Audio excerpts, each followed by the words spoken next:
안녕하십니까. 생생매거진 오늘 박은정입니다. 지금 생각하면 어떻게 그랬나 싶은데 예전에는 고속버스와 택시 안에 재떨이가 있었습니다. 그 밀폐된 공간에서 담배를 피우는 손님들이 있었는데요. 그러다 금연 문화가 확산하면서 지금은 대부분의 실내 공간이 금연구역으로 지정됐습니다. 어제 대구 동구의회 한동기 의원이 5분 자유 발언을 통해 횡단보도와 횡단보도 인근 지역도 금연구역으로 확대 지정해야 한다 이렇게 주장을 했는데요. 이를 위해 구군뿐만 아니라 대구시도 조례 개정에 나설 것을 주문했습니다. 경기도와 인천, 부산, 울산 남구 등은 이미 횡단보도와 그 주변 지역을 금연구역으로 지정해서 운영을 하고 있다고 하네요. 그러고 보면 횡단보도를 건너다가 앞사람이 내뿜은 담배 연기를 맞게 된 경우가 적지 않았던 것 같은데요. 법수 정류장에 이어서 횡단보도의 금연구역 지정 여러분은 어떻게 생각하시는지요? 6월 14일 수요일 생생매거진 오늘입니다. 먼저 안동과 포항 울릉 연결해서 그곳의 소식과 날씨 듣겠습니다. 안동입니다. 오늘 경북 북부 대부분 지역은 오후에 소나기가 오겠습니다. 돌풍과 천둥 번개를 동반하거나 우박이 떨어지는 곳도 있겠으니 각별히 주의하시기 바라겠습니다. 예상 강수량은 5에서 60mm입니다. 오늘 낮 최고 기온은 예천 28도, 안동 27도, 영양 24도 등 24에서 28도로 어제와 비슷하겠습니다. 지난 주말 사이 경북 북부 지역에 우박이 쏟아지며 1290헥타르 면적에서 농작물이 피해를 입은 것으로 잠정 집계됐습니다. 지역별로 보면 영주가 780헥타르로 가장 많은 피해를 봤으며 안동 200헥타르, 예천 135헥타르, 의성 130헥타르 등으로 뒤를 이었습니다. 피해 내용은 사과 등 과실이 상처를 입거나 잎이 찢어지는 피해 등이었으며 정밀조사에 따라 피해 면적이 더 늘어날 것으로 예상됩니다. 이번 피해에 따라 경북 북부시군은 재난지원금 지급 등 재해복구 대책을 마련하고 있습니다. 지금까지 안동이었습니다. 이어서 포항입니다. 오늘도 대기가 매우 불안정합니다. 소나기 예보가 들어있는데요. 오후부터 내일 새벽 사이 5에서 60mm의 비가 내리겠습니다. 소나기의 특성상 지역 간의 강수 편차가 크겠고요. 곳에 따라 벼락과 돌풍, 우박을 동반해서 요란하게 쏟아지겠습니다. 피해 없도록 미리 대비해 주시고요. 오늘 낮 최고 기온은 24도 안팎으로 어제보다는 조금 낮겠습니다. 다음 달 11일 전후에 개장하는 경북도 내 해수욕장에 대한 방사능 검사가 진행됩니다. 일본 후쿠시마 원전 오염수 방류에 대비한 조치인데요. 코로나19로 인한 사회적 거리두기가 해제된 이후 처음 맞는 피서철인 만큼 올 여름 해수욕장 방문객이 대폭 증가할 것으로 예상돼 경북도가 사전 점검에 나서기로 했고요. 방문객들이 방사능에 대해 지나친 불안감을 가지지 않도록 어업기술원과 협력해서 해수욕장 해수에 대한 방사능 검사를 주기적으로 실시하기로 했습니다. 또 수질이나 토양 오염 조사와 주변 환경 정비에도 나서기로 했고요. 해수욕장 개장 이전에 해수욕장 위험성 평가를 끝내고 이용객 수 등 규모에 맞는 적정 인원의 안전관리 요원과 안전 장비도 배치할 계획입니다. 올여름 일본 후쿠시마 원전 오염수 방류가 예고돼 불안감이 나오고 있는 만큼 선제적인 조치를 통해 방문객들이 안전하고 편리하게 해수욕장을 이용할 수 있었으면 좋겠습니다. 지금까지 포항이었습니다. 이어서 울릉입니다. 울릉도와 독도의 하늘은 흐립니다. 현재 기온은 어제보다 2도 높은 24도, 습도는 72%입니다. 동해중부 안쪽 먼바다에는 북동에서 동풍이 불겠고 0.5에서 1m의 잔잔한 물결이 일고 있습니다. 오늘 여객선은 정상 운항합니다. 울릉도와 포항의 한동대학교가 울릉군 글로벌 UCT 프로젝트를 추진합니다. 한동대학교는 지난 10일 울릉군에서 최도성 한동대학교 총장, 이철우 경상북도 도지사, 남한권 울릉군수, 김도연 울릉고등학교 교장 등 150여 명이 참석한 가운데 울릉군 글로벌 UCT 추진을 위한 업무 협약을 체결했습니다.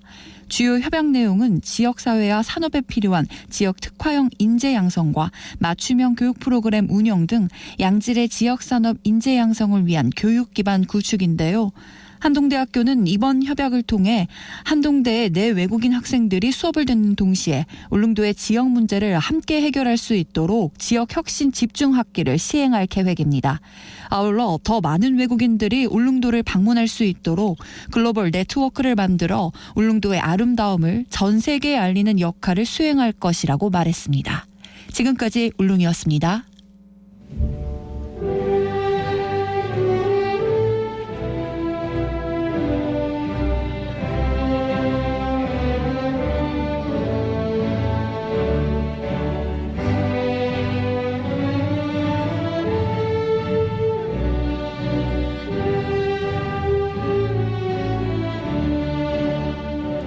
지방 소멸 위기를 극복하고 지방의 발전을 위해 뛰는 분들을 만나는 시간입니다. 지방시대를 열다 오늘은 우동기 국가균형발전위원장을 만나보겠습니다. 안녕하십니까? 네, 안녕하세요. 예, 윤석열 정부의 지방정책이 이전 정부와는 어떻게 다른지부터 좀 설명을 해주시겠습니까? 예, 60년대 박정희 대통령 때부터 균형발전 정책은 역대 어느 정부 없이 꾸준히 추진되어 왔습니다만 예. 결과적으로는 50% 이상의 인구가 수도권에 살게 되었는데요. 지금까지 정책을 한 평가를 해보면은 중앙 집권적 가치 위에서 중앙정부 중심의 균형발전 정책의 한계를 드러냈다. 네. 또 하나는 이 균형발전 정책을 경제적 효율성에만 초점을 맞추었다. 이렇게 두 가지를 크게 지적할 수 있는데요. 그래서 윤석열 정부는 이 문제를 타개하기 위해서 지방 분권형 많은 권한과 재정을 지방정부에 주어서 지방정부 스스로가 균형발전 정책 상향적 평준화 정책에 가깝도록 하는 정책적 변화이고 네. 두 번째는 이 균형발전과 지방 분권의 문제를 윤석열 정부의 국정 철학인 자유와 공정이라는 가치의 문제에 대해서 국민의 기본권을 확보해주자. 이것은 차별 금지에 해당되는 차원에서 균형발전 정책을 추진하겠다는 것이 큰 차이점입니다. 네. 지방시대 종합계획을 총괄하는 기구가 바로 지방시대위원회. 위원장님께서 이제 초대 지방시대 위원장으로 내정이 지금 되신 상태인 거잖아요. 네, 그렇죠. 예. 6월 9일에 이제 특별법 공포되어서 한 달 되는 7월 10일부터 이제 시행이 됩니다. 그래서 7월 10일 날 지방시대위원회 출범식을 가지게 될 것입니다. 예. 이 지방시대위원회의 역할과 위상은 어느 정도라고 이해를 하면 될까요, 그럼? 글쎄요, 지금까지 가지고 있던 대통령직 속의 자치분권위원회와 균형발전위원회를 통합해서 지방시대위원회로 발족을 하게 되겠는데요. 네.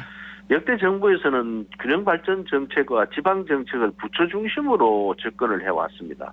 그래서 정부가 종합적으로 정부 부처가 다 나서는 정부 중심의 균형발전 정책이 아니었다라고 평가를 할 수 있습니다. 그래서 이번 정부에서는 이거 부처 중심이 아니라 정부가 중심이 돼서 국정 운영의 중심에 지방을 놓아두고 하는 정책을 추진하기 위해서 지방시대위원회가 분권과 균형발전이라는 두 가지의 목표를 달성하기 위해서 이 분야에 대해서는 네. 범부처적으로 위원회가 컨트롤타워 역할을 하게 될 것입니다.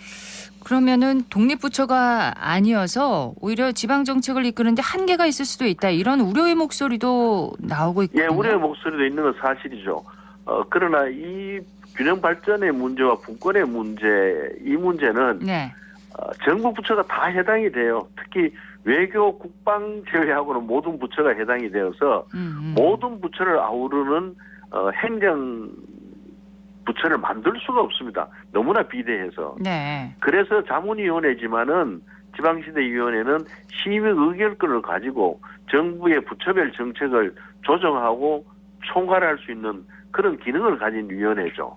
그래서 이 정부조직법상의 기술적인 한계, 네. 또 너무나 커지는 조직에 대한 문제, 이런 것들 때문에 자문위원회로 출범을 하게 됩니다만은 그 권한은 심의 의결권을 가지고 있는 실제적인 행정위원회와 유사한 그런 기능을 가지고 있다. 이렇게 설명할 수 있습니다. 윤석열 정부의 핵심 지방정책으로 기회발전 특구가 추진되는데 특구 대상은 그럼 어떻게 되는 겁니까? 예, 그 법안이 이제 국회에 곧 상정이 될 겁니다만은 지금 계획으로는 기회발전 특구 각 시도별로 해서 일정한 면적 단위로 이제 주어질 텐데요. 네. 그래 되면 이제 각 시도에서 어느 지역의 어느 산업단지가 더 효율적으로 이 정책을 수용할 수 있을지에 대한 판단을 해서 지정을 하게 될 겁니다. 그러면은 그 산업 분야뿐만 아니라 다른 분야와도 그 협력이 가능한 거겠네요. 이 특구가요? 그렇죠. 예. 이 부분에 대해서 조금 이건 더, 아마 네. 대단히 파격적인 제도이기 때문에 네. 아마 지방 정부들이 다들 관심을 가지고 있는 정책이죠. 음. 지금까지 법인세와 지방세 중심의 그 지방산업진흥 정책이었으면은 기회발전특구는 국세 중심의 정책이다. 네. 그래서 훨씬 더 파격적이고 혜택이 크다. 그리고 이것은 소득세에 초점이 맞춰져 있다. 이것이 장점입니다. 예. 그런데 이번 특별법에 이 기회발전특구는 포함됐지만 또 다른 핵심 정책인 교육자유특구는 빠졌습니다. 그래 말씀입니다. 대단히 아쉬운 건데 예.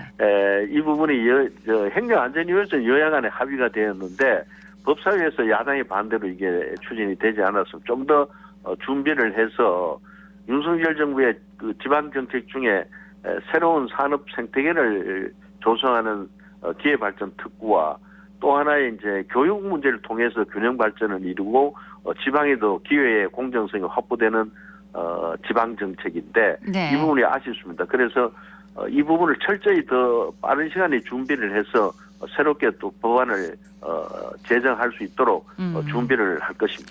2차 공공기관 이전 사업에 대한 관심도도 꽤 높습니다. 관련 계획이나 예. 방향 어떻게 세우고 계신가요?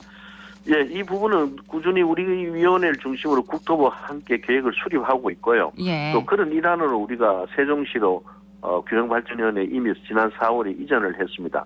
또 이것은 120대 국정과제에 포함되어 있고 그러나 이것을 현재 이전 시기라든지 이런 것들은 지방정부 간의 갈등 문제라든지 이런 등등의 문제 때문에 지금 그 여러 가지 고려할 점들이 많아서 지금 발표를 못하고 있는 그런 상황인데 네. 추진되는 것은 틀림없는 사실이다 이런 말씀을 드리고 이런 부분을 철저히 준비를 해서 지방정부 간의 갈등이 일어나지 않게 잘 이것이 합리적으로 추진될 수 있는 준비를 최대한 노력을 하려고 합니다.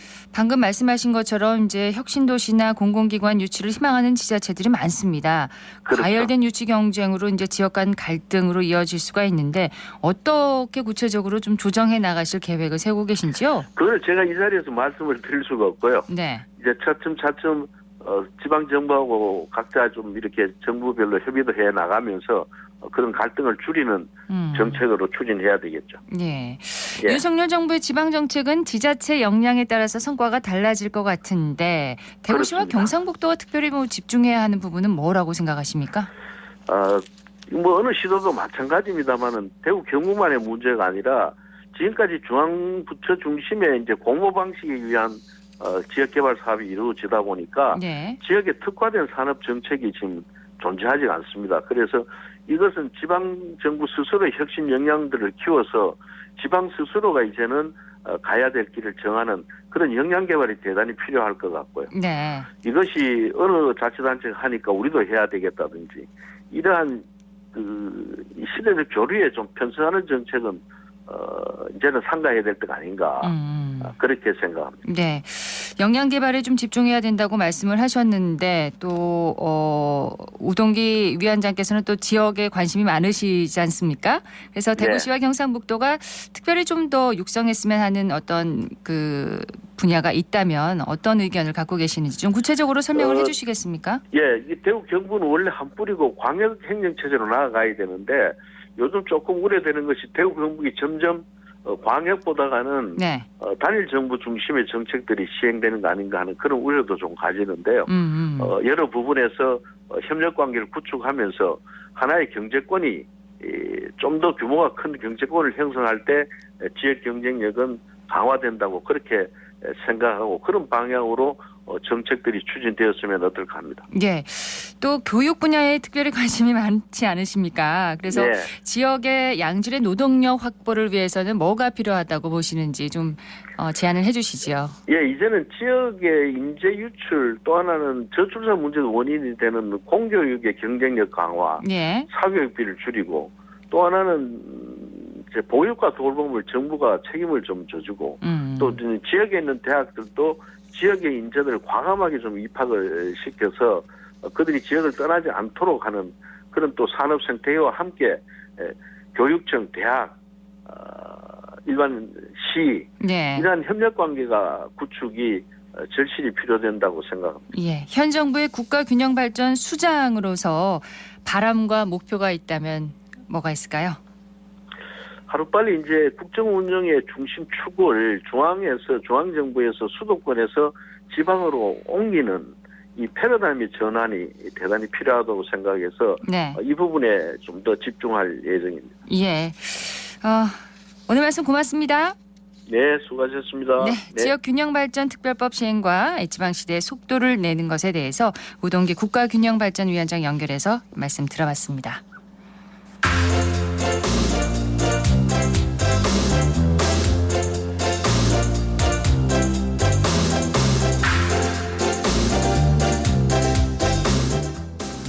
(11시 20분) 지났습니다. 투명 페트병은 별도로 분리를 해서 배출을 해야 하는데요. 대구 중구청이 6월부터 인공지능 기반의 투명 페트병 무인 회수기를 운영하고 있다고 합니다. 누적된 포인트를 현금으로 사용할 수도 있다고 하는데요. 투명 페트병 무인 회수기 사용에 대해서 알아보도록 하겠습니다. 서한나 리포터 어서 오세요. 네, 안녕하세요. 투명 페트병 무인 회수기는 중구에 총 3대가 있는데요. 저는 그중 한 곳인 재활용센터 주차장에 다녀왔습니다. 제가 직접 페트병을 가져가서 넣어봤는데요. 슈퍼빈 어플 또는 홈페이지에 로그인만 하면 아주 쉽게 이용할 수 있었습니다. 투명 페트병 무인 회수기는 어떻게 사용하면 되는지 지금 알아보시죠. 투명 페트병 무인 회수기는 보시는 것처럼 자판기처럼 생겼는데요. 생수나 음료 투명 페트병만 넣을 수 있거든요. 먼저 슈퍼빈 홈페이지나 모바일 앱에서 회원가입을 하셔야 돼요. 네, 제가 홈페이지 회원가입을 마쳤는데요. 다음으로는 어떻게 해야 되나요? 이제 무인 회수기 화면에 회원가입할 때 등록한 휴대폰 번호를 입력하시면 투입구가 열립니다. 투입구로 내용물을 비우고 라벨을 제거한 페트병을 넣으면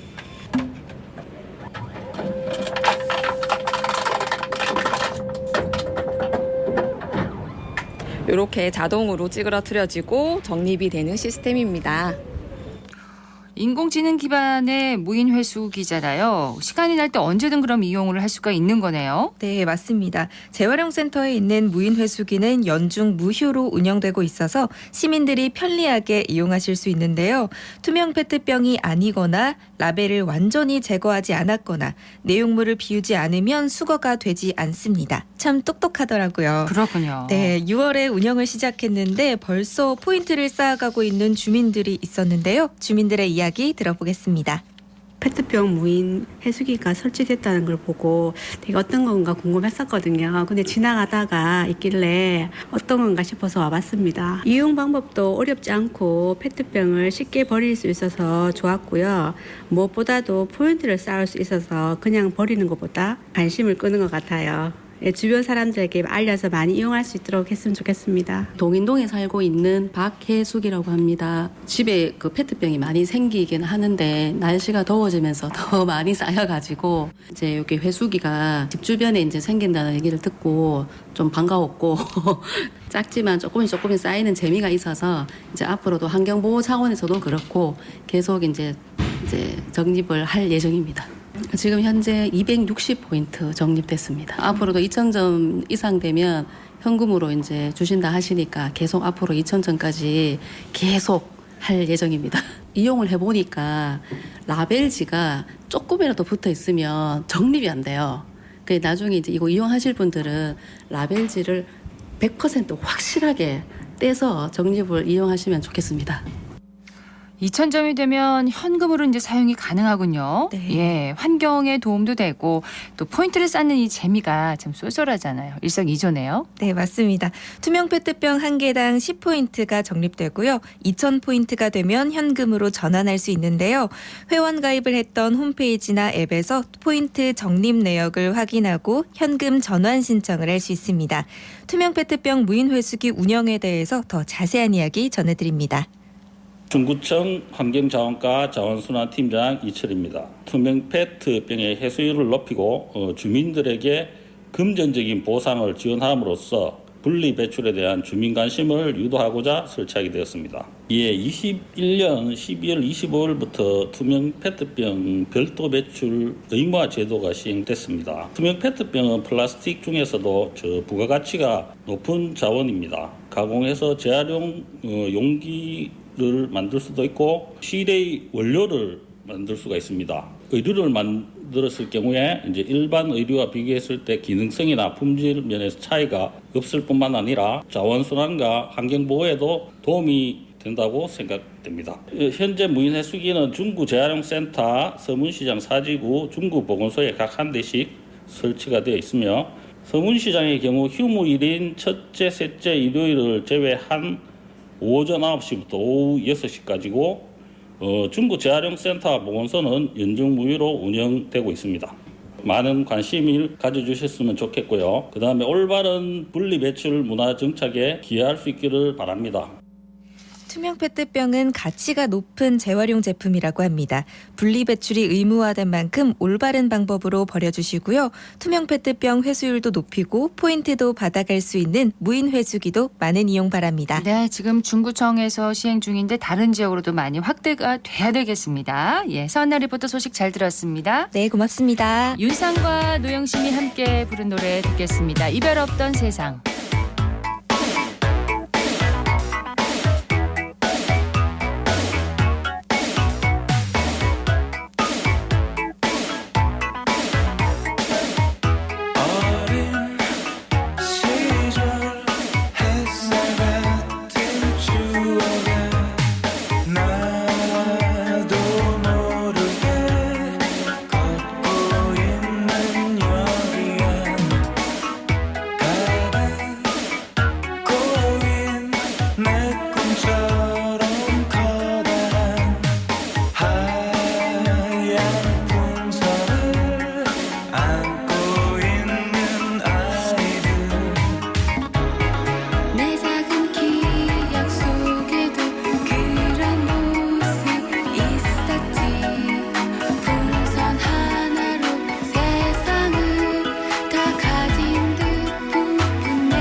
묻고 듣고 생각과 마음을 나누는 방송. 지금 여러분께서는 대구 경북을 보고 듣는 생생 매거진 오늘을 함께하고 계십니다.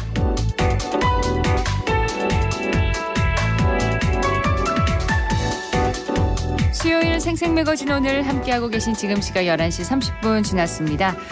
기자의 눈으로 지역의 현안과 이슈를 들여다봅니다. 경북일보 전재용 기자와 함께합니다. 어서 오십시오. 안녕하십니까. 자, 오늘 어떤 얘기 해볼까요? 네, 대구 지역 내 이제 소규모 초등학교의 통폐합 소식을 한번 가져와 봤습니다. 대구 지역 안에서요? 네, 올해 3월 대구 북구 조야 초등학교에 이어서 최근 이제 동구 서촌 초등학교가 통폐합 절차를 밟고 있는데 학부모들이 이제 조야 초와 서촌 초의 좀 입장은 좀 다르다. 그래서 이제 강하게 반대 의사를 내비치고 있어서 지금 이제 현재 진행 중입니다.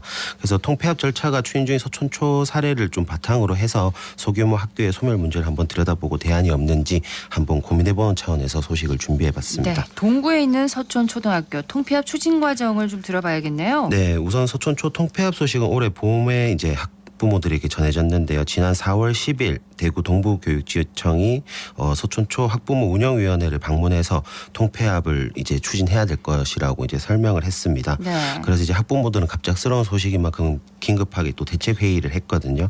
사흘 후에 이제 총동창회 구성원과 주민 대표랑 이제 함께 모여서 통폐합에 대한 의견을 나눴고 이 과정에서 이제 받아들일 수 없다는 의견이 주를 이루면서 학부모들은 이제 비상대책위원회를 꾸리게 됐습니다.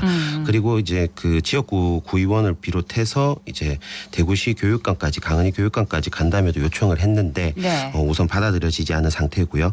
그리고 결국 학부모들은 이제 한 달 동안 강대시 국회의원과 대구시의원들 찾아서 민원을 제기한 상태입니다. 학부모들이 그렇게 의견을 제기한 상태군요. 네.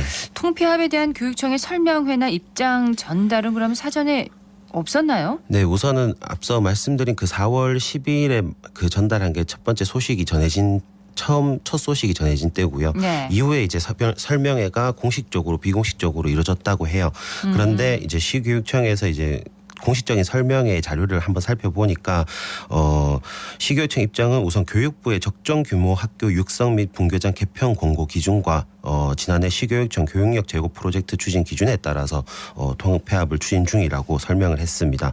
이 해당 기준에 따르면 학생 수 증가가 예상되지 않는 학교 중에서 학생 수 200명 이하 학교를 대상으로 통합이 추진되는데 시교육청은 200명 이하라는 기준이 교육부에서 마련한 기준인 240명보다 한층 강화한 기준이고 네. 그거에 따라서 이제 추진한 거기 때문에 통폐합이 좀 불가피하다는 점을 많이 설명을 했었습니다. 200명 이하 학교 대상이긴 한데 앞으로 학생 수 증가가 예상되지 않는 학교 네. 가운데 통폐합이 이뤄진다. 이런 설명이 있긴 했군요. 네. 그럼 서촌초등학교는 어느 학교와 통폐합이 되는 건가요? 만약에 이게 찬반에 따라서 다르긴 하지만 우선 통합이 된다면 가장 가까운 지묘초등학교와 이제 통합을 추진할 것으로 예상이 됩니다. 시교육청에서는 학생 수가 점차 감소하고 있고 통합구역 내 이제 공동주택 개발 계획도 없어서 인구 증가 요인도 없다는 게 이제 통합 추진 주요 사유고요. 네. 또 소규모 학교 같은 경우에 다양한 교육과정이나 방과 후 학교 운영이 좀 곤란해서 교육 여건이 많이 열악하다는 점을 많이 강조했고 또 학교 폭력이 발생했을 때 좀 효과적인 대응이 좀 어렵다라는 점을 이유로 들었습니다. 그러니까 시교육청 입장을 정리를 해보면 지역 인구와 또 학생 감소 또 소규모 학교 교육 여건이 열악하다. 이렇게 네. 설명이 되는데 네. 이런 설명을 들은 학부모들이 강하게 반대하는 이유는 뭔가요? 우선 학부모들은 교육당국이 이제 좀 주도 하에 조속한 통폐합 절차를 밟는 게 아니냐 이런 의구심을 강하게 가지고 있습니다. 서촌초등학교가 2011년 행복학교 1호로 지정된 이후에 아토피 특성화 학교 타이틀로 많이 주목을 받았었거든요. 그러니까 아토피 치료에 좀 특화된 학교다라는 점이 많이 주목을 받아서 다른 지역에서 곳곳에서 학생들이 많이 이 학교를 선택해서 입학을 했습니다. 그렇군요. 예, 그래서 일정 기간 동안에는 학생 수가 잘 유지됐을 정도로 관심이 많았고 그래서 홍보를 중단할 정도로 관심을 많이 받았다는 게 이제 학부모들 측의 주장이고요. 또 학생 수가 감소하는 동안 서촌초의 유지 발전을 위해서 과연 교육 당국의 노력이 있었나 뭐 이런 점에서 또 의문을 제기했습니다. 그 지역 초등학교가 이제 지역 초등학교를 이제 선택을 할 때 네. 학부모가 선택을 할 때 이제 선택의 폭을 넓힐 수 있도록 인근 초등학교와 함께 공동 통합구역 학교로 묶어달라는 요청을 그동안 계속 제기해 왔었는데 이게 받아들여지지 않았다고 해요. 그 공동 통합구역은 이제 초중등 교육법 시행령에 따라서 특정 지역 내 학생이 복수의 초등학교 가운데 하나를 선택해 입학할 수 있도록 하는 거거든요. 그게 인근에 있는 지묘초, 공산초, 해서초와 더불어서 소천초까지 함께 이제 선택할 수 있도록 이제 그 선택권을 넓혀달라고 요청을 했었었군요. 예, 그런 요청을 했었는데 이걸 또 받아들이지 않았기 때문에 또 이게 교육청 주도하에 통폐합이 이루어지는 거다라는 근거로 들었고. 네. 그리고 학부모들이 특히 학교장 공모제가 발령제로 이제 변경이 됐고 이후에 이제 최근 2년 사이에 폐교 또는 통폐합이 예정된 것처럼 서천초만의 특색이 있는 프로그램들이 하나둘 사라졌다고요. 그러니까 발령제로 온 학교장의 이제 주도하에서 이렇게 자꾸 프로그램이 사라지면서 우리 학교가 없어지게 되는 게 아니냐 이런 의심을 하고 있습니다. 그전에는 그럼 공모제였다는 건가요? 네, 맞습니다. 지역에 다른 통폐합 사례가 있을 텐데 비교해보면 어떤가요? 네, 당장 올해 3월 1일 부터 이제 분교장 개편이 된 이제 북구 조야 초등학교를 한번 볼 수 있겠는데요. 이때 그 통폐합을 추진할 때 최근 출산율 저조에 따른 학령 인구 감소와 교육부 교원 정원 감축으로 인해서 이제 도심 내 소규모 학교의 교육 여건 개선을 위해서 교육력 제고 프로젝트의 일환으로 통폐합을 추진했습니다. 네, 서천초와 이유는 같네요. 네, 맞습니다. 뭐 큰 줄기에서 이제 이유는 같거든요. 당시 교육청이 밝혔던 게 작은 학교 살리기 일환으로 다양한 교육과정 지원 정책을 추진했지만 최근 10년간 학생이 70% 정도 감소를 했고 또 향후 6년간 취학 예정 아동 수가 20명 이내로 줄어들 것으로 예상되기 때문에 서변초 조야 분교장으로 개편을 추진했습니다. 네. 그래서 다시 소천초 상황을 보면 통폐합 절차상으로 전체 학부모 가운데 3분의 2가 통폐합에 찬성을 하면 폐교가 되고 이제 분교장으로 개편이 되고요. 3분의 2가 만약에 반대를 하면 동의 없이 이제 분교로 다시 개편됩니다. 지금 일단 교육청에서는 그렇게 발표를 한 거잖아요. 네. 그러면은 학부모 입장에서는 지금 반대를 하고 있는데 현재 상태를 유지할 수 있는 선택지는 없나요? 네, 우선 현재 상태 선택지는 없고 제가 앞에 설명드렸던 것 중에 잘못 설명한 게 있었는데 통폐합에 찬성하면 폐교가 되고 이제 지묘초로 통합이 돼서 지묘초로 다녀야 되는 겁니다. 지묘초로요? 예. 네네. 우선 그거는 보충 설명을 좀 드리고 우선 다른 선택지는 없는 상황입니다. 이제 통폐합에 찬성하는 학부모가 거의 없기 때문에 뭐 폐교가 되는 경우는 없겠지만 만약에 폐교가 된다면 통학 여건 악화가 우려됩니다. 조야초 개편 당시 교육청이 밝힌 게 뭐냐면 학생 통학 여건 악화 우려가 없는 학교가 통폐합 대상이라고 밝혔었습니다. 그래서 소천초에 적용하기가 어려운 게 폐교가 되고 이제 지묘초로 만약에 통합해서 다니게 된다면 거리상으로 가장 가깝다고 치지만 4km 이상 차이가 나거든요. 4km 이상. 예, 대중교통상으로 제가 이제 그 검색을 해보니까 20분 정도 걸리고 자가용으로 이용했을 때는 7분에서 8분 정도 거리기 때문에 아마 이런 이유가 있다면은 폐교는 좀 어려울 것 같습니다. 네. 그래서 남은 선택지가 이제 분교로 운영되는 방법인데 학부모 대부분이 통합 반대를 외치고 있어서 시교육청에서도 분교 운영을 좀 염두에 두고 있는 분위기를 좀 하긴 했었습니다. 분교가 되면 계속 그 학교를 다니게 되는 건가요? 맞습니다. 지묘초 이제 서초 분교장으로 분교장. 예, 그렇게 개편이 되겠죠. 네. 그래서 그렇게 개편이 추진되면 행정 예고와 함께 시립학교 설치 조례 개정 심의 등의 이제 과정을 거쳐서 이렇게 좀 분교장으로 운영이 되는데 그 분교장으로 운영될 때 이제 나중에 향후 과정에서는 학부모 동의를 얻는 절차는 없습니다. 서천초가 이제 분교로 개편될 가능성이 지금으로서는 좀 높은 상황이긴 네. 하네요. 예. 근데 학생 수 감소와 이후 행정 절차를 보면 좀 조야초와 유사한 사례로 보이는데 학부모들의 의견은 어떤가요? 네, 앞서서 설명했듯이 좀 조야초 사례와 다르다라는 점을 많이 강조했었는데 우선 소천초 살리기 위한 교육당국의 노력이 없었다는 것과 더불어서 네. 강조하는 부분이 다른 학교와의 차별성이라고 합니다. 서천초가 이제 아토피 치유 행복학교로 지정된 이후에 당시 교실 내부와 벽과 천장, 책상, 시설들을 모두 친환경 소재로 구성했고 친환경 급식을 제공하면서 아토피나 비염 치료에 특화된 학교로 많이 알려졌다고 해요. 그래서 학부모들은 이 점에서 다른 학교와 다른 특색이 있는 학교이기 때문에 네. 좀 도심 내에서 학령 인구 감소에 따른 조야초 통폐합과는 조금 다르다. 예, 그렇게 얘기를 했고요. 또 지난 8일에 직접 이제 만난 학부모들의 얘기를 들어봤는데 교육 당국에 대한 비판보다도 먼저 학교의 장점들을 많이 얘기하셨어요. 아, 학부모님들이요? 네, 학교 주변에 이제 자리 잡은 이제 넓은 텃밭이나 편백 둘레길이나 생태 습지나 무궁화 동산이나 또 내그로의 이제 보호수까지 도심의 학교에서 좀 누리기 힘든 친환경적인 요소를 서촌초만의 강점으로 꼽았었습니다. 네. 그리고 또 실제 피부 질환을 앓던 학생이 서촌초에서 치료를 병행하면서 안정을 찾았고 특히 심각한 질환 등이 이제 얼굴에 좀 드러날 수도 있잖아요. 이제 그렇게 좀 생김새가 좀 다 겉으로 드러나더라도 또래들로부터 놀림받는 일 없이 함께 잘 어울려서 뛰어노는 곳이 네. 서촌초등학교라고 굉장히 뿌듯해했습니다. 그 과정을 뭐 끝까지 지켜봐야 되겠지만 지금은 서촌초가 분교로 개편될 가능성이 높은 상황이라고 네. 설명을 해주셨는데 그러면 이런 특성을 유지할 수가 있을까요?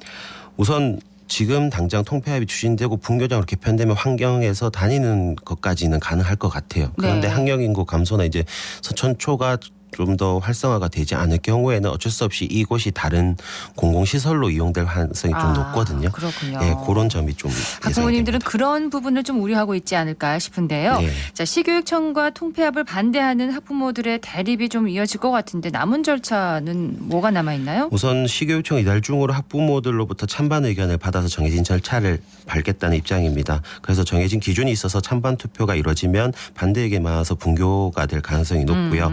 그러면 내년부터는 지묘초 분교로 명칭이 변경돼서 운영될 것 같습니다. 네. 예, 그리고 분교로 변경이 되면 학교장이나 이제 교감직이 사라지거든요. 그리고 담임 교사만 남아서 이제 전반적인 학교 운영과 교육 이제 실무를 담당하게 됩니다. 자, 인구 감소가 지속되는 상황에서 이런 상황 통폐합 계속 발생할 것 같은데 네. 이 문제에 대해서 정 기자는 어떤 생각을 했나요? 제가 직접 만나서 그런지 모르겠지만 서촌초 사례만 놓고 봤을 때는 좀 지속적인 운영이 필요하다라는 좀 개인적인 생각이 들고요. 네. 그리고 지역 토박이가 아님에도 불구하고 대부분 학생들이 타 지역에서 온 학생들이었거든요. 네, 그래서 칠곡이나 뭐 경기도에서 온 학생도 있었다고 해요. 그래서 그런 점을 봤을 때는 이런 점을 좀 강조해서 특색 있는 학교로 좀 운영해 나가는 게 좀 맞지 않나 이런 생각이 들고 지난해 10월 한국교육개발원 누리집에 게재된 우리나라 소규모 학교 특성 변화와 추이 분석 보고서를 보면 이 도서 지역 등에서 인근 학교와 10km 이상 떨어진 고립형 소규모 초등학생의 학교당 학생 수가 평균 31.19명에서 20.3명으로 그러니까 8년 사이 이제 29% 정도 급감했다고 합니다. 그런데 네. 서촌초에 있는 학생들의 경우에는 31명이거든요. 그러면 이 평균치를 훨씬 넘기 때문에 좀 이런 부분을 고려해서 운영을 좀 해봤으면 합니다. 경북일보의 전재영 기자였습니다. 고맙습니다. 감사합니다.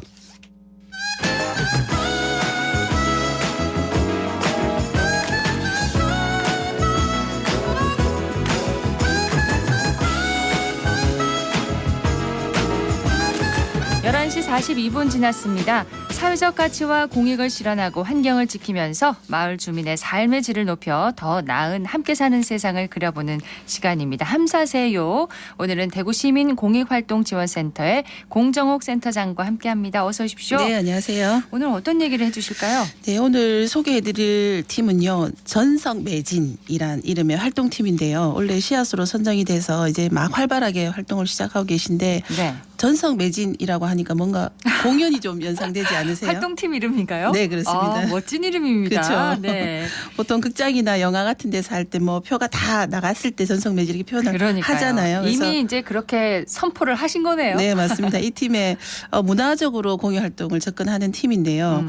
이 팀의 이제 활동 프로젝트명을 보아요, 찾아요, 주어요, 다 함께라는 명인데요. 뭘 보고 뭘 찾고 뭘 주었을까요?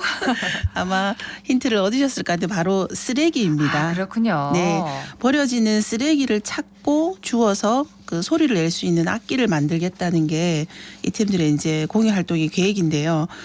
이제 이런 연주의 계획을 하다 보니까 아무래도 이 팀 이름처럼 전성매진처럼 많은 분들에게 알려지고 또 성황리의 활동이 잘 마무리됐으면 좋겠다 싶어서 이렇게 이름을 지었다고 합니다. 이 팀은 네. 지난해 청춘 마이크라는 것을 통해서 결성이 됐고요. 주로 학교나 혹은 ESG 박람회 등에서도 공연 경험이 있다고 합니다. 그러면 이 전성매진 팀이 전달하고 싶은 이야기는 환경인가요? 네, 맞습니다. 바로 환경 문제를 이 팀이 접근을 하고 싶은 건데 환경 문제 하면 너무 광범위하고 크지 않습니까? 그렇죠. 그래서 너무 거대하니까 포기하거나 어떻게 접근해야 되는지 모르겠다 이런 분들도 계신데 바로 이제 우리 주변에 많이 있는 생활 쓰레기들 아까 말씀드린 쓰레기들 같은 것들 도구로 해서 소리를 내보는 활동을 해보겠다는 건데 요즘에는 환경 분야에도 뭐 리사이클링이라든가 업사이클링 다양한 영역으로 해서 환경들을 새롭게 이제 어떻게 표현을 하는 방법들이 많이 있지 않습니까? 네. 그래서 이분들은 본인들의 전문 분야이죠. 바로 연주와 음악으로 이 부분을 접근하는 건데요.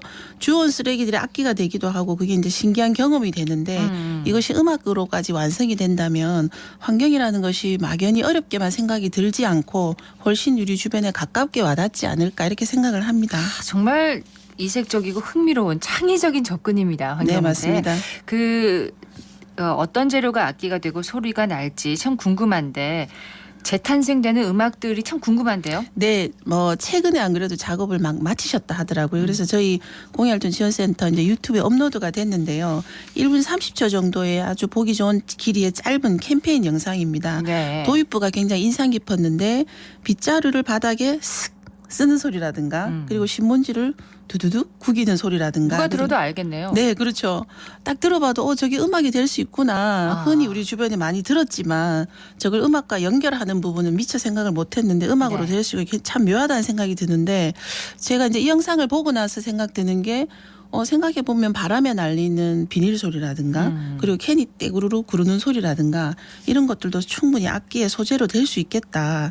그래서 이 음악 듣고 나서 오히려 주변의 쓰레기들을 하나의 도구로 음악 도구로 한번 생각을 해보게 됐습니다. 귀하신 그 분들이네요. 네네. 자, 여기서 전성매진의 대표를 만나서 직접 얘기를 들어보도록 하겠습니다.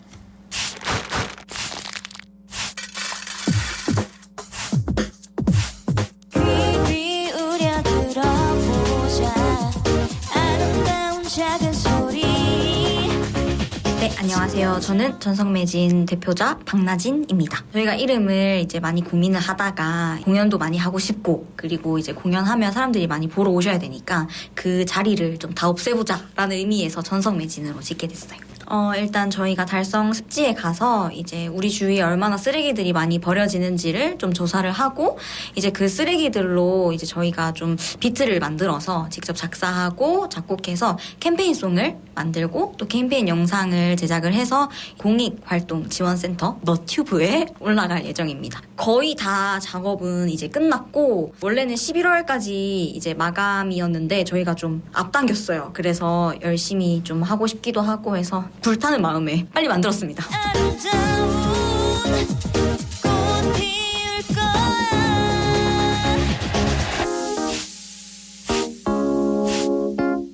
딱히 이제 영감이라기보다는 환경에 관심이 많고 특히 이제 집에서도 쓰레기들이 많이 배출이 되잖아요. 그래서 이거를 뭔가 재활용을 진짜 할 수 없을까? 근데 이제 우리는 음악을 하는 팀이고 하다 보니까 정말 집에서 버려지는 것들을 모아서 그냥 우연찮게 이렇게 두드려보고 그리고 이제 플라스틱 통 안에다가 뭐 커피콩이나 그런 것들을 넣어서 이제 쉐이커처럼 흔들다 보니까 진짜 악기가 되겠더라고요. 그래서 얼떨결에 진짜 그렇게 된 것 같아요. 네, 이런 소리와 악기조차 쓰레기나 일상의 물건들을 이용한다면 더 큰 메시지로 전달이 가능할 것 같습니다. 네, 그렇습니다. 아마 나이 지긋하신 분들은 누구나 그런 경험이 있으실 것 같아요. 찌그러진 주전자나 그리고 병을 가지고 가면 엿으로 바꿔 먹었던 어떤 시절이 있었잖아요. 그래서 그전에는 뭐 쓰레기라기보다 모든 게 다 자원이었던 그런 시기가 있었을 건데 지금은 우리는 우리 손에서 딱 버려지면 눈에 보이지 않기 때문에 저게 어떻게 활용되는지에 사실 관심도 없기도 하고 어떻게 우리 환경을 오염시키는지도 잘 모르는데 이렇게 이분들처럼 이제 시민들이 참여할 수 있고 관여할 수 있는 일상에서 이런 프로그램들이 많이 제작된다면 훨씬 인식들이 더 높아지지 않을까 이런 생각을 하게 됩니다. 동영상으로 제작을 하면은 교육용으로 활용이 뭐 반복해서 가능하잖아요. 네, 저희가 이제 활동을 지원하면서 활동뿐만 아니라 이제 아카이브하는 영역에도 많이 관심을 가지고 이제 특히 동영상 제작이라든가 또 유튜브에 올릴 수 있는 내용들을 만들어 놓으면 그 활동이 마치고 나더라 그 활용도가 굉장히 높습니다. 그래서 일례로 저희가 시아팀으로 활동했던 활동했던 북송로에서 활동했던 훌라팀이라고 있는데요. 그 당시 때 이제 북송로 공구골목에 대한 내용을 많이 알려야 되는데 그쪽에 있는 악기로 만들어서 한번 알려보자 이런 활동이었어요. 그래서 북송로에 있는 공구들 뭐 망치라든가 네. 뭐 염색통이라든가 이런 것들을 활용해서 악기를 만들었는데 지금은 꽤 유명해서 전국적으로 공연도 다니시고 맞습니다. 하십니다. 그래서 예. 많은 이야기보다 그 연주를 한번 들으면 북송로의 역사를 다 알게 되는 그런 좋은 계기도 있었습니다. 네. 자, 여기서 전성매진 팀원들의 얘기도 한번 들어볼까요? 페인트통이 있는데 그걸 제가 이제 발견하고 한번 연주를 해보겠다 해서 페품 악기를 연주하게 되었습니다. 드럼은 연주한 지 오래돼서 되게 편하게 자유롭게 연주를 할 수 있는 악기고요. 페품은 이제 누구나 손쉽게 간단하게 리듬을 만들면서 쉽게 접할 수 있는 악기라고 생각해서 너무 좋은 것 같습니다. 우리가 실생활에서 버려지는 쓰레기들이 이제 쓰레기가 아니라 악기로도 사용이 될 수 있다는 걸 알았으면 좋겠습니다. 네, 안녕하세요. 저는 기타 연주자 심준이라고 합니다. 음악을 하면서 이제 알게 된 동료들인데 환경 관련된 어떤 이야기들이 나오고 또 그쪽으로 한번 추진해보자 이렇게 해서 같이 하게 됐습니다. 달성습지는 우리가 지나가다가 혹은 뭐 산책 나가다가 봐왔었는 수강 장소인데 그래서 오히려 좀 무관심했던 것 같아요. 근데 하지만 이번 활동을 통해서 좀 상세하게 알아보니까 정말 많은 동식물들이 살고 있거든요. 네. 그래서 습지에 대한 내용을 좀 알리고 네, 좀 같이 또 환경에 대한 가치를 공감하는 그런 시간들 그게 참 의미 있었던 것 같습니다. 저희가 환경 관련해가지고 또 여러 가지 음악적 아이템들을 많이 준비를 했으니까 그것들 선보이고 싶고요. 네, 저희 음악적 욕심도 있고 더불어서 환경도 같이 살려보자 이런 생각 많이 하고 있습니다. 환경 어렵습니다. 네, 그러니까 사랑이나 뭐 이런 내용들처럼 쉽게 와닿지는 않는 내용인데 그래서 더 저희끼리 회의를 많이 한 것 같아요. 그리고 씨앗이라는 사업을 통해 가지고 환경에 대해서 다시 한번 생각해보고 또 예술성도 포함해보고 싶은 욕심이 있습니다. 시민공익활동센터 너튜브 홈페이지에서 들을 수 있을 것 같고 이제 저희가 또 별스타그램 이 있어요. 그래서 전성매진 치시면 저희 이제 활동한 거나 그리고 활동한 거 위주로 이제 뮤직비디오라든지 그런 것들을 많이 업로딩하고 있거든요. 거기서 봐주셔도 될 것 같습니다. 저희 전성매진 많이 사랑해주세요. 이렇게 들어보니까 공익활동이 어렵지 않게 자신의 관심과 흥미에 맞게 하면 그게 공익활동이 되는 거네요. 네, 정답을 말씀하셨어요. 앞에 인터뷰에서 환경 어려워요 이렇게 말씀하셨잖아요. 그래서 공익활동도 보통 그렇게 많이 생각하세요. 막연하다, 어렵다, 어떤 게 공익활동이지? 이게 공익활동인가? 이런 굉장히 의심들을 많이 하시는데 아까 달성습지 산책하면서 이런 아이디어를 생각하셨다고 하는 것처럼 공익활동은 정말 우리 주변에 있거든요. 네. 우리 주변에 특히 그 시민들은 굉장히 다양하지 않습니까? 다양한 곳에서 다양한 활동을 하시기 때문에 다양한 시민들의 시선으로 찾아내는 공유활동 그리고 그 푸는 방식들도 굉장히 다양합니다. 그게 그렇죠. 바로 시민들의 공유활동이라고 생각하시면 좋을 것 같아요. 하지만 자신의 흥미와 관심에 맞게 하지만 공익을 위한 거네요. 그렇죠. 그렇습니다. 그래서 더 보람되는 것 같습니다. 오늘은 빈 페트병으로 재활용 악기를 만드는 전성매진 팀을 소개해드렸습니다. 대구시민 공익활동지원센터의 공정옥 센터장이었습니다. 고맙습니다. 네, 감사합니다.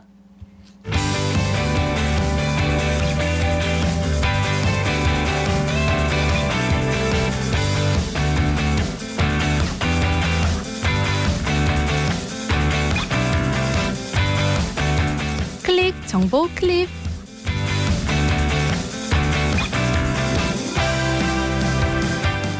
오늘은 세계 헌혈자의 날입니다.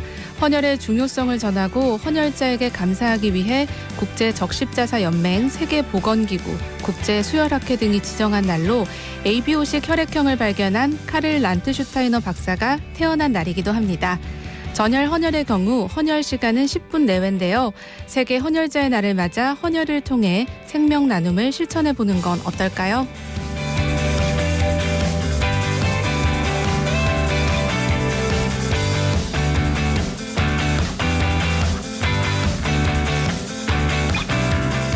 예비 여성 창업자의 참신한 창업 아이디어 발굴과 지원을 위한 제3회 대구 여성 창업 스타전이 내일부터 8월 4일까지 참가자를 모집합니다.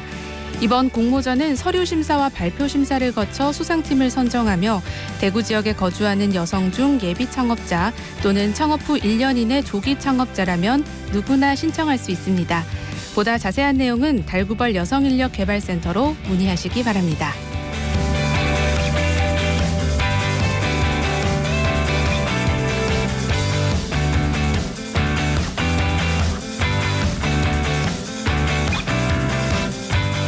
대구교통공사는 도시철도 내 불법 촬영 예방을 위해 불법 촬영 실시간 탐지 시스템을 도입해 지난 9일부터 운영하고 있습니다. 이 시스템은 통신망을 통해 전송되는 데이터를 분석해 불법적인 것으로 확인되는 경우 실시간으로 차단할 수 있는 기능을 가지고 있는데요. 유동인구가 많고 불법 촬영 발생 가능성이 높은 반월당역, 동대구역 등 1, 2, 3호선 9개 역의 10개소 화장실에 설치해 시범 운영하고 있습니다. 신기술의 도입으로 시민들이 좀 더 안심하고 대중교통을 이용할 수 있었으면 하는 바람입니다.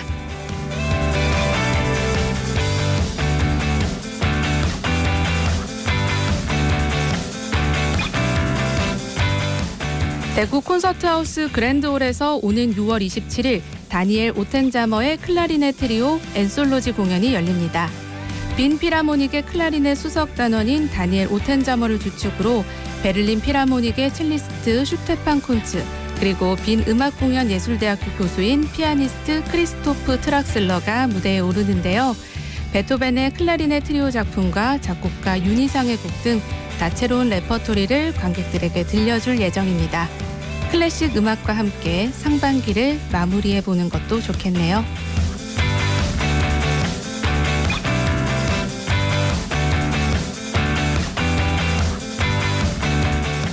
(6월에) 들어서면서 낮 기온이 30도 내외로 오르는 날이 많아졌는데요.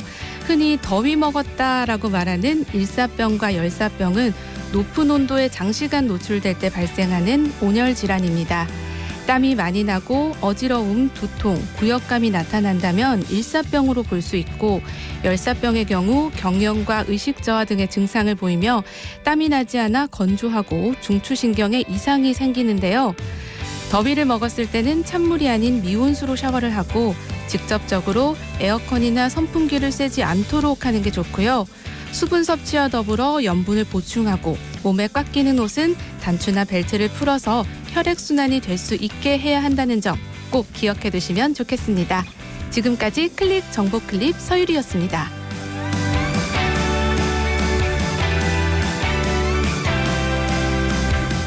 지난 8일부터 12일까지 경북 지역의 13개 시군에 2에서 15mm 내외의 우박이 쏟아져서 2,800여 농가에서 1,700헥타르의 농작물 피해가 발생한 것으로 잠정 집계됐습니다.